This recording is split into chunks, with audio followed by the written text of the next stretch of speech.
한 발 더 들어가는 뉴스인사 프라임 이승원입니다. 오늘 기분 좋은 월요일입니다. 네, 오늘 내란 특검이 어제였죠, 정확히는 내란 특검이 윤석열 씨에 대해서 구속영장을 청구했습니다. 구속 취소로 풀려난 지 넉 달이 됐습니다. 넉 달 동안 자유의 몸으로 다니다가 이제 다시 또 운명의 시간이 온 것 같은데요. 오늘 여기에 대해서 김종욱 정치학 박사님과 자세한 이야기 나눠보도록 하겠습니다. 어서 오세요. 예, 안녕하세요. 김종욱입니다. 많은 분들이 어제 저녁에 드디어 이 소식이 전해지는구나. 때가 왔구나. 때가 왔구나. 다들 그런 심정이었을 것 같아요. 왜냐하면 저 같은 경우도 3월 7일 그 구속 취소됐다라는 소식을 듣고 그 장면이 기억이 나는데 제가 그때 라면을 먹고 있다가 뿜었거든요. 진짜 뿜었어요. 그래서 와, 어떻게 이런 일이 가능하지 싶었던 그런 장면들이 이제 생각이 나면서 그게 벌써 4개월이 지났구나 싶었습니다. 예. 어떠셨어요? 좀 생각보다 빨리 청구한 건가요, 박사님? 그렇죠. 빨리 청구한 거죠. 특검이 임명된 지 24일 만이고 수사 개시한 지 18일 만에 진행된 거니까 매우 전격적이라고 볼 수 있는 측면이 있는데요. 근데 이제 국민 정서는 안 그렇죠. 왜 이렇게 밖에 나돌아다니는 거지? 이런 게 생각이 많았었죠. 그리고 그래서 3월 8일 이후부터 이 스튜디오에서 가까운 광화문 앞에 나와서 시위를 많이 했잖아요. 많은 국민이 너무 분노해서 그랬죠. 아니 어떻게 윤석열한테만 일 단위가 아닌 시간 단위로 적용이 됐고 그것도 판사라는 사람이 그렇게 판단을 내려서 그렇죠. 지금 유일하죠 대한민국에서 그 사람만 그렇게 된 거죠. 근데 거기다가 또 심우정이라는 검찰총장은 즉시항고 안 하겠다. 무슨 인권을 고려하고 뭐 여러 가지 얘기를 하면서 네. 그런 얘기를 해서 많은 국민들이 분노했고 야, 이거 큰일 나는 거 아니야?라고 하는 공분을 냈던 시점으로 생각해 보면 네. 4개월 동안 밖에 나와 있었다는 거잖아요. 그것도 그러면 끔찍합니다. 네. 이 얘기는 법 앞에 평등이라고 하는 부분들의 헌법 정신이 훼손된 거다라고 볼 수밖에 없는 건데 네. 만약에 이제 이번 주 한 수요일쯤에나 네. 구속이 된다면 어찌 보면 지연된 정의가 이번에는 구체적으로 실현된다라고 볼 수 있기 때문에 많은 국민들이 고대할 거라는 생각은 들기는 합니다. 네. 네. 지기현 같은 사람은 없겠죠. 그 스스로 업보가 있어서 법원이 조금 더 신중하게 판단할 거라 생각하고요. 직위원은 뭐 안 좋은 의미에서 역사에 남을 이름입니다. 다시 한번 저는 생각해도. 왜 그랬는지 모르겠어요. 네. 본인 이게 그 판사가 어떤 결정을 하게 되면 이건 뭐 평생을 넘어서 지워지지 않는 하나의 그렇죠. 흔적인데 네. 본인이 그 흔적을 남기고 얻은 게 뭐지? 그리고 그 주변에 있는 사람들, 네. 뭐 지인들 아니 가족들 같은 경우 얼마나 그 부분과 관련 상처를 받았을까? 그러니까요. 네. 그럼 판사라는 사람이 정의를 지키고 인권을 보호해야 되는 건데 정의도 훼손하고 소위 소수의 인권만을 위해서 다수의 인권을 갖다가 파괴하는 행위가 되기 때문에 네. 네. 아직도 지금 미스터리 중에 하나죠. 네. 지기현은 왜 그랬을까? 우리가 굳이 이해할 필요는 없고요. 네네네. 어쨌든 지변 판사가 다시 한번 떠오르는 그 순간이었다라는 네. 말씀을 해주셨죠. 이번에 정확하게 뭐 여러 가지 혐의가 있지만 어쨌든 구속영장을 청구할 때는 딱 몇 개를 이제 정돈해서 예, 청구를 예. 해야 되잖아요. 이번에 어떤 혐의가 대체로 적용됐나요? 이 혐의가 너무 많아서 너무 많아. 첫 번째가 특수공무집행 방해. 네. 네. 이제 경찰 고위 공수처의 체포영장 집행을 저지한 혐의 다 아시죠? 네. 국민들 다 보셨죠. 그렇죠. 뭐 본인이 밖에 나와서 거의 뭐 진두지휘하는 것처럼 일부러 일부러 보였죠. 화면에 네. TV 카메라에 잡히기도 했었던 것이 있었고요. 두 번째는 이제 경호처법상 직권남용 교사라고 해서 비화폰 통화 기록을 삭제해라라고 네. 지시했다라는 혐의. 네. 그다음에 세 번째가 소위 그 국무회의를 열어서 내용도 모르고 온 국무위원들을 대상으로 직권남용 권리행사 방해를 했다. 이게 세 번째고 그다음에 네.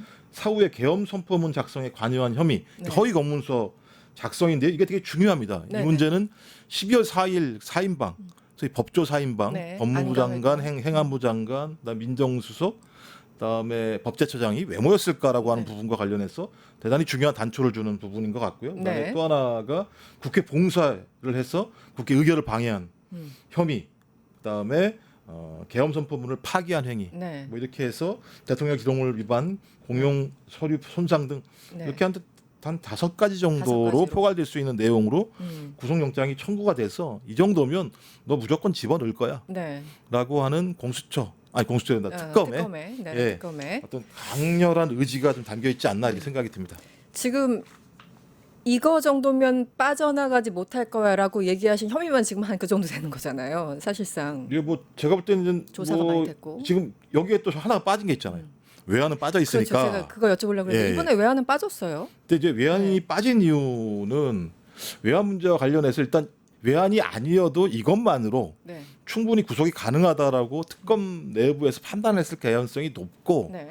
또 하나는 외환죄 성립 문제와 관련해서 논란이 좀 꽤 많이 있었어요. 그러니까 외환죄라고 하는 게 적과 공모를 해야 되는 측면이 있는데 북한이라는 나라가 우리 헌법상은 네. 우리의 영토 구성 내에 들어와 있으니까 저기 적국이야? 네. 여기에 논란이 많다라는 거고 1983년도에 적국이라고 인정한 판례가 있긴 합니다만 네. 논란이 되게 많다라는 측면 하나하고 또 하나는 구체적으로 저희 수사가 가능한가 부분.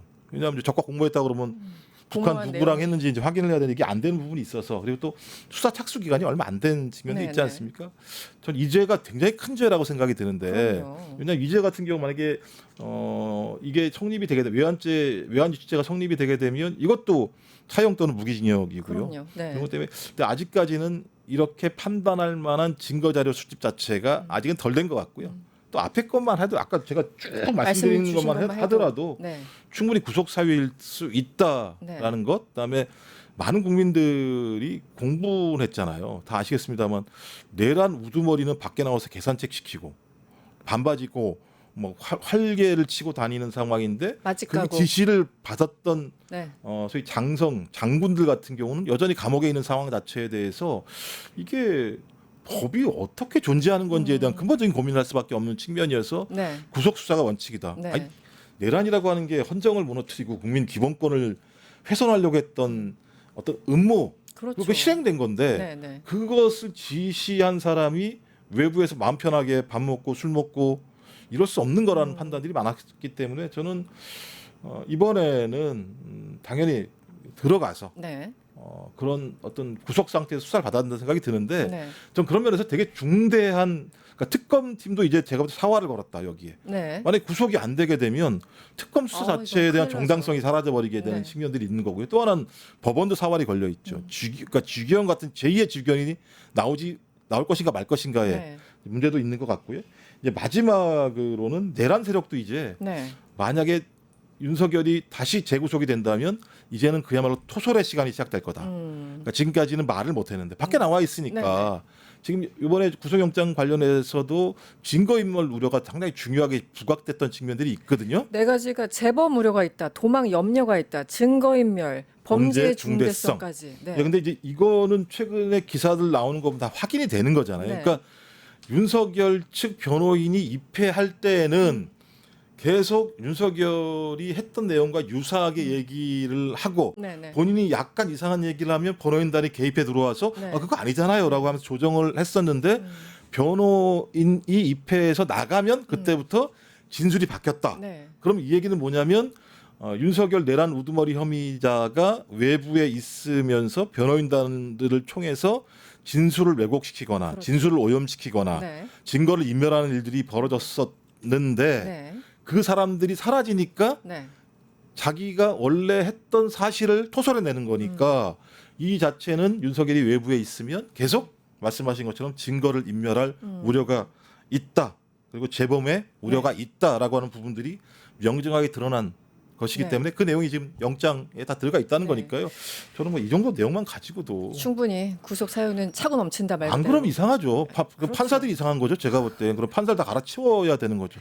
그렇죠. 지금 말씀하신 그 부분이 이제 강희구 부속실장이 대표적이고 진술이 네네. 왔다 갔다 했던 사람들. 김성훈도 김성훈 마찬가지라는 지사도 그렇고. 얘기를 하는 거고요. 네, 그래서 그러니까 이제 윤석열 측에서 계속 압박하고 있어서 이분들의 진술이 계속 흔들린다 이런 얘기가 나왔던 거죠. 예, 이제 네. 왜냐하면 이제 강희구 말씀하신 것처럼 가장 최측근 중에 하나였었고 김성훈도 강성파의 수괴 같은 역할을 했었잖아요. 근데 네. 이런 사람들이 변호인이 입회하다가 싹 나가니까 네. 태도를 바꿨다라고 얘기하는 건 상황 판단이 되기 시작한 거죠. 네. 아 윤석열 구속은 불가피하구나. 네. 그랬을 때 윤석열이 구속됐을 때 내가 그나마 내 죄를 적게 할 수 있는 방법은 원래대로 진실을 얘기하는 것밖에 없다라고 판단한 것 같고요. 그렇죠. 그런 부분들을 제가 볼 때 특검이 아주 세밀하게 파고들었다는 생각이 들어요. 네. 그 윤석열 씨 구속영장이 한 60페이지 정도 된다고 합니다. 60에서 뭐 66페이지 정도. 국회 의결 방해 혐의도 적시했죠. 네, 예. 처음에는 뭐 그러니까 사실은 윤석열은 모든 걸 부인하는 그런 전략을 썼잖아요. 지금도 마찬가지고. 예. 그래서 이제 그 중에 또 중요한 게 하나가 국회 의결 방해 혐의인데 여기에 대해서도 적시한 것으로 알려졌네요. 뭐 이건 뭐 네. 실제로 다 확인된 거죠. 딱 떨어지는. 그러니까 조지호 경찰청장이나 김봉식 서울경찰청장 같은 경우도 네. 실제로 지시를 받아서 네. 지시를 한 것 자체가 네. 대부분 진술로 확보가 됐고 증거로도 확보가 된 내용이기 때문에 당연히 국회만이 유일하게 비상계엄을 해제할 수 있는 권한이 있는데 네. 그 해제를 하지 못하도록 국회를 봉쇄함으로써 그랬죠. 실제적으로 의결을 방해한 행위가 성립된다라고 하는 것은 매우 핵심적인 내용이고요. 네. 여기서 주목할 사람은 김봉식. 김봉식. 김봉식이 뭐라 그러냐면 말 못할 사생활이 있다. 무슨 뭔 사생활이 있어? 이런 헌재에 얘기가. 나와서 그런 묘한 발언을 했었죠. 예, 근데 이건 프라이버시 문제이기 때문에 할 수 없다라고 얘기를 했는데 김봉식이 어떤 사람입니까? 서울경찰청장인데요. 이 사람이 1년 만에 2계급으로 승진을 했어요. 경찰청 수사부장 경무관에서 네. 서울경찰청장까지 승진을 했으니까 2계급을 승진한 건데 1년 만에 이런 사례가 없는데 네. 이 사람이 아마도 마약 수사 문제와 관련해서 연관돼 있는 것이 아닌가라는 의심을 받는 거죠. 네네.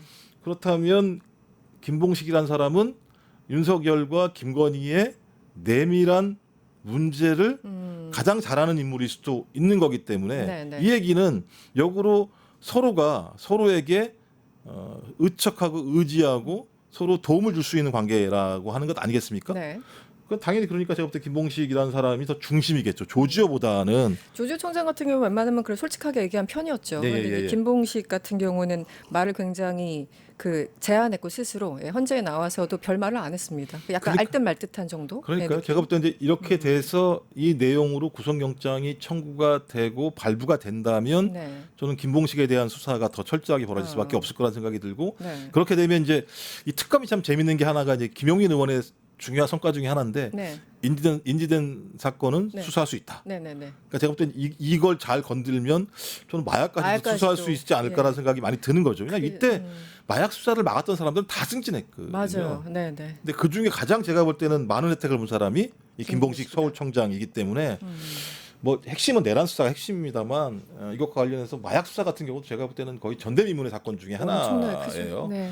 우리나라에서 두 번째로 큰 마약 밀수 사건을 적발했는데 적발한 사람은 좌철당하고 그걸 막은 사람은 네. 다 모두가 승진을 했고 그 과정에서 용산이 개입했다라고 네, 하는 네. 부분들이 발견되기 때문에 지금 이런 용산 개입 때문에 특검되고 있는 게 최혜병 특검 그렇죠. 아니겠습니까? 네. 네. 그런 측면에서 마약 수사 같은 경우도 최혜병 특검과 유사한 방식의 내용이기 때문에 저는 이건 뭐 제가 볼 때는 또 다른 형식의 특검이 벌어야 될 내용인데 특검 이번 내란 특검 수사 과정에서 이 내용들을 인지해서 부분적으로라도 증거를 확보해 놓은다면 이후 후속 네. 특검이나 수사에 되게 중요한 네. 근거 자료가 될 거라는 생각이 들고 뭐 정말 상당히 유의미한 내용이 될 수 있겠다 이런 생각을 하게 됩니다. 지금 말씀하신 그 마약 수사, 무마 등등 관련해서 지금 혐의들이 뭐 내란만 해도 11개, 김건희 뭐 16개 엄청나게 많지 않습니까? 그래서 제2의 특검, 제3의 특검까지 해야 되는 거 아니냐 이런 얘기도 벌써부터 나오고 있습니다. 워낙 사안들은 중대하고 한 170일 170일 이내에 해야 네, 하니까 그렇죠. 170일이죠. 참 급합니다. 마음이 여러 가지를 한꺼번에 해야 돼가지고. 그래서 아마 그 특검도 속도를 내는 거겠죠. 네. 어떤 형태로든지 빠른 시일 내에 신병을 확보하고 증거를 확보하고 진술을 확보해 내야지만 제때에 구속 기소를 완벽하게 할 수 네. 있는 측면이 있는 거고요. 특검은 그러라고 있는 거잖아요. 그렇죠. 그렇게 예를 들면 특별하게 국회에서 임명을 했을 때에는 이 수사와 관련해서 국민들이 상당히 큰 의혹을 가지고 있고 국가의 공권력이라고 하는 수사기관이 수사를 하게 되면 정치적 중립성, 객관성을 확보할 수 없다라고 판단한 것이기 때문에 네. 특검을 하는 측면이 있기 때문에 저는 뭐 특검으로 임명된 분들 같은 경우도 네. 엄청 고민스럽지 않겠습니까? 네. 국민이 이렇게 많이 지켜보고 있는데 야 이거 만약에 요번에 뭐 이건 전 불가능한 얘기이겠습니다만 이번 주에 만약에 영장이 발부가 안 돼. 네. 제가 그럼 저 특검 수사 동력 자체를 확보하기가 되게 어려운 측면이 있는 거죠. 무조건 나올 거라 봅니다. 아, 저기 나와야죠.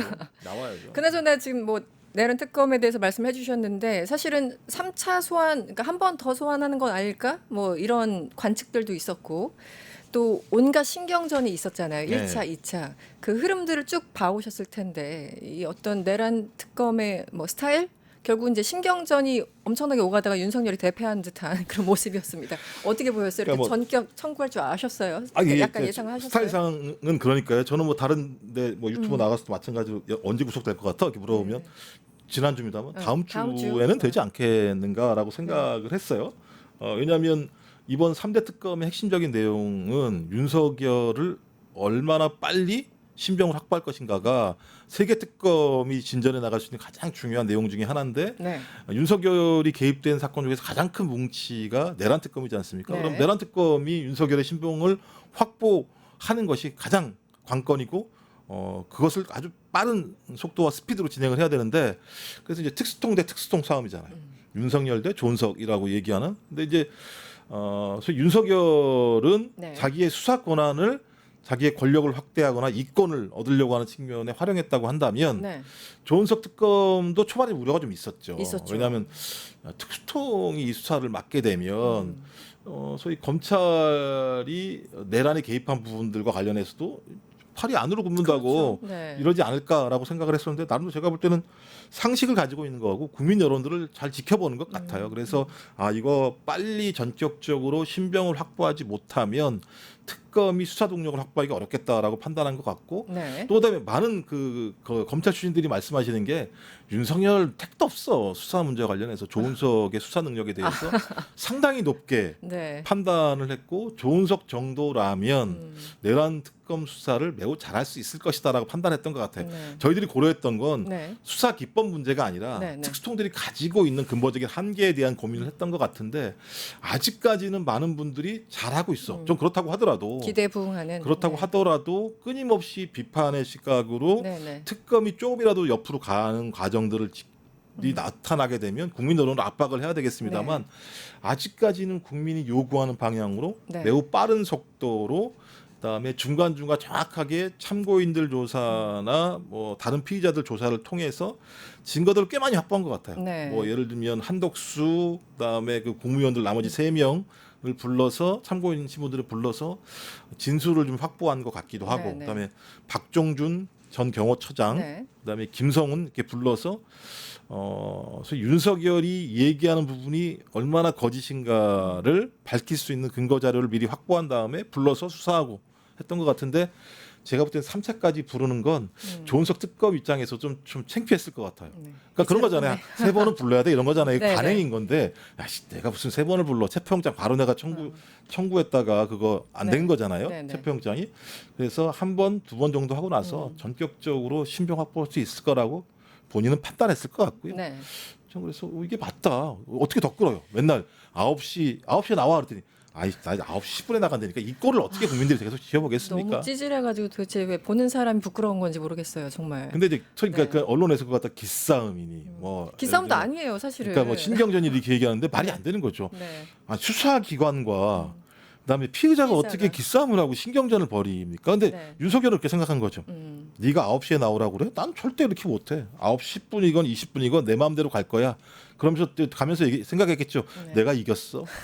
근데 결론적으로 2차 같은 경우는 본인이 9시 1분에 도착했다라고 하는 건 이제 감 잡은 거죠. 야 이거 이런 잘못하면 내가 계속 이렇게 예를 들면 이렇게 엉기고 하면 나중에 판사 앞에서 영장 심사를 받을 때도 상당히 불리하겠구나라고 판단한 것 같고 그래서 저는 제가 하여튼 겁도 뒤지게 많은 것 같다 생각이 들기도 해요. 그렇죠. 뭐 10분 20분 뭐하러 얘기합니까? 그냥 부르면 가면 되지.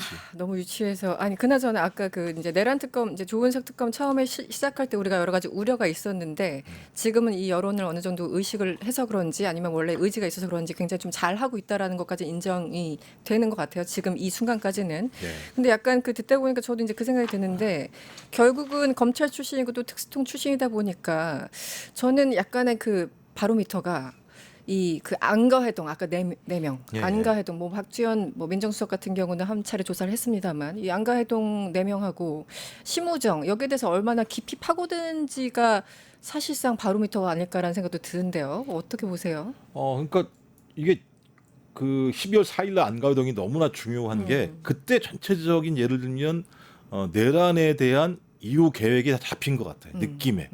그러니까 2차 계엄을 할 수 있는지 없는지의 여부부터 시작을 했어요. 이건 추정입니다만 네. 또 하나는 이 내란이 실패한 이후에 어떻게 하면 이 내란 실패에 따른 법적 처벌을 벗어날 수 있을까? 네. 여기에 대한 전체적인 기획이 만들어진 것 같고 그래서 지금 강희구 실장에게 전화했다는 거잖아요. 네. 전화해서 김주겸 전 수석이 전화해가지고 야야 이런 게 문제가 있으니까 이거 만들어야 돼라고 얘기했다는 건 12월 4일 날에 다 검토가 됐다는 거니까 실제로 제 2차 내란 기획 또는 네. 내란 세력을 옹호하기 위한 법무적인 네. 검토가 이때 벌어진 거고 거기에 누가 참여했느냐? 국무위원 2명이 참여하고 법제처장과 민정수석이 참여했다는 거고 네. 네. 거기에 실무적으로 법무비서관이 있다는 거고 지금 다른 보도에 의하면 그 외에도 더 있을 거라고 지금 얘기를 하는 거잖아요. 그렇죠. 확인은 안 그렇죠. 되는 건데 네. 네. 그렇다면 대단히 중요한 회의가 여기서 벌어졌을 거다. 그럼 이 사람들에 대해서 빨리 수사하기 위해서는 심정을 확보할 필요가 분명히 있겠죠. 네, 네. 저는 그래서 이들에 대한 심정 확보는 매우 중요하다. 이들이 얘기하고 난 다음에 무슨 얘기가 나오기 시작했냐면 유튜브들 입에서 고도의 통치형이라는 얘기가 나오기 시작했었고 그다음에 윤상현 의원이 밖에 나와서 고도의 통치행위야. 네. 이건 처벌이 불가능해. 근데 제가 볼 때 이런 내용들이 나올 수 있으려면 이 법률적 검토가 필요하거든요. 네, 네. 그리고 이거 법률적 검토했다는 이 사인도 알 거예요. 이게 다른 해외에서는 말도 안 되는 얘기라는 거. 그렇죠. 고도의 통치행위도 네. 헌법적 가치 내에서만, 헌법적 규범 내에서만 이게 통용이 되는 건데 네. 인정이 되는 건데 친위 쿠데타를 가지고 통치행위라고 할 수 있나요? 정말. 그러니까 그건 예를 들면 네, 옛날 말도 안 나치 되는. 히틀러가 했던 행위인 거고요. 이란 콘트라 문제 네. 관련해서도 미국에서도 이 문제 때문에 엄청 논쟁이 많았던 건데 뭐 그랬었죠. 말도 안 되는 소리냐. 네. 헌법적 가치 내에서 우리가 판단하는 문제이고 그것은 예를 들어 우리가 수사할 수 있고 처벌할 수 있는 거다라고 얘기했는데 네. 이자들만 전두환식 논법을 갖고 와가지고 고도의 네. 통치행위는 아무런 처벌 대상이 안 된다고 얘기한 논거를 아마 이 사람들이 이때 네. 만들어냈지 않을까라는 생각이 들어서 좀 12월 3일도 문제입니다만 네. 12월 4일도 문제다. 그 안과 해동. 그래서 네. 두 가지입니다. 이제 하나가 이 내란 사건의 실체는 10월 달, 그러니까 10월 1일 날 국군의 날 행사가 끝나고 난 다음에 네. 윤석열이 이 사령관들 불러다 놓고 술 먹으면서 그 여인형 등등. 네, 내가 비상 조치를 할 수 있다라고 얘기한 건 적어도 12월 3일 내란은 아니었을 것 같다. 그 이전이었을 것 같다. 10월 달이었겠죠. 두 달 이후에 벌어질 일을 술 먹으면서 얘기할 이유가 뭐가 있겠습니까? 그렇죠. 그러면 네. 이미 10월 달부터 그것은 준비가 됐었고 맨 초기의 방식은 외환 유치 방식으로 진행될 가능성이 높다. 이건 이제 다 아시겠습니다만 네. 무인기가 가고 이런 거, 그다음에 오물풍선 원점 타격 이렇게 나온 것. 근데 그게 제대로 실행이 안 되니까 12월 3일 날 전격적으로 국회에 소위 특전사들을 집어넣어서 네. 2차 내란을 한 거기 때문에 어찌 보면 내란은 두 개로 분류가 되겠다. 네. 10월 내란 예비, 그다음에 12월 본 내란, 네. 본 내란 그걸 극복하는 12월 4일 문제이기 때문에 전 이제 서서히 판도라의 상자가 열리기 시작하고 있다라는 생각이 네. 들어요. 네.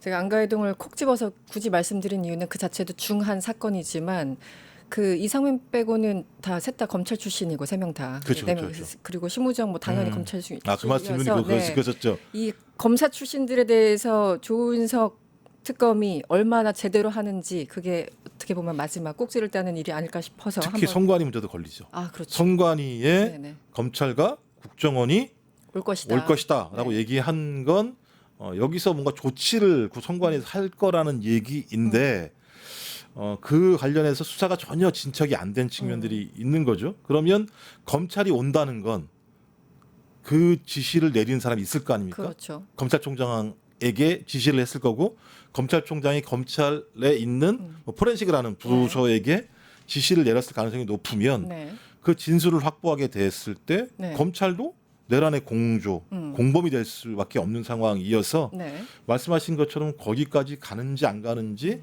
지켜보는 것도 조은석 특검이 검찰 출신이어서 네. 특수성 출신이어서 한계가 있는 것이 아니냐라고 하는 논란에 대한 종지부를 찍을 수 있는 중요한 내용 중에 하나가 될 수 있겠죠. 그렇죠. 그리고 또 제가 저기 보니까요. 검찰이 또 수사 과정에서 이 저희 검찰이 선관위에 오기로 했다는 내용과 관련해서 진술을 왜곡하게 했다라는 내용이 나오고 있어요. 단어를 바꿨죠. 예. 네, 무슨 검찰이 뭐 아니라 민간 수사기관 이렇게 수사기관으로 바꿨죠. 무슨 민간 수사기관이라면 뻔한 거잖아요. 공수처, 네. 검찰, 그다음에 경찰밖에 없는 건데 네. 선관위라고 하는 거 맨 처음에 검찰이라고 나왔으면 검찰밖에 없는 거지. 네, 네. 그런데 검찰을 갖다 민간 수사기관이라고 얘기했다라고 하는 건 검찰 스스로 뭔가 캥기는 게 있으니까 그러니까 그 단어를 삭제하고 삭제하고 수사기관이라는 했겠죠. 단어를 썼겠죠. 좀 그렇다면 검찰은 공소장에. 당연히 여기에 연루돼 있다라고 볼 만한 거의 확증적인 내용들이 이미 나왔다. 네. 근데 이걸 제대로 수사를 안 한다면 네. 조은석 특검도 뭐가 문제가 있는 거 아니야? 네, 네. 팔이 안으로 너무 많이 굽는 거 아니야? 이런 네. 얘기 들을 수 있겠죠, 당연히. 알겠습니다. 그나저나 어저께 여러 가지 기사들이 흘러나왔는데 이게 진짜 이 명태균 씨가 그랬잖아요. 윤석열 향해서 권총을 든 5살짜리 아이라고. 이게 그런 것 같아요. 같은 맥락인 것 같아요. 공수처 2차 체포영장 이제 네. 발부됐을 때 그 이제 김성훈 등등에게 이런 얘기를 했다는 거 같잖아요. 총은 경호관이 경찰보다 더 잘 쏜다고. 그리고 보여주기만 해도 뭐 경찰들이 겁내할 것이다. 뭐 이런 취지 얘기를 했다고 하는데 어떻게 대통령이라는 사람이 이런 얘기를 할 수 있습니까? 저는 진짜 믿겨지지가 않아요. 군대도 안 갔다 온 사람이 총을 누가 잘 쏘는지를 어떻게 하는지 그건 잘 그렇죠. 군대 안 갔다 왔죠. 예, 모르겠습니다만, 네. 그러니까 제가 볼 때 거의 병정놀이처럼 한 것 같다는 느낌이 들 그런 정도의 느낌이 상황이었어요. 아까 처음에 말씀드렸던 것처럼 화면에 나와서 나 건재해 순시하는 듯이 보면서 하는 걸 보면서 네. 저 사람은 진짜 권력 노름을 하고 있었구나라는 네. 내용인데요. 근데 이미 이 내용은 뭐 새로운 건 아니라는 생각이 들어요. 그렇긴 하죠. 네. 일단 진술은 다 확보가 된 건데 네. 일단 1월 11일 날 네. 김성훈 차장한테 윤석열이 그랬다는 거 아닙니까? 아까 경호처 간부들과 오찬해서 네. 수사기관의 체포영장 집행 과정에서 무력 사용을 검토하라. 네. 이거 한겨레가 보도한 내용이었어요. 네. 그 당시에. 그러면 이게 무력 사용을 검토하라는 얘기는 뭐겠어요? 자기가 가지고 있는 화기를 사용하라는 얘기잖아요. 그렇죠. 그러면 화기를 사용하면 어떤 일이 벌어집니까?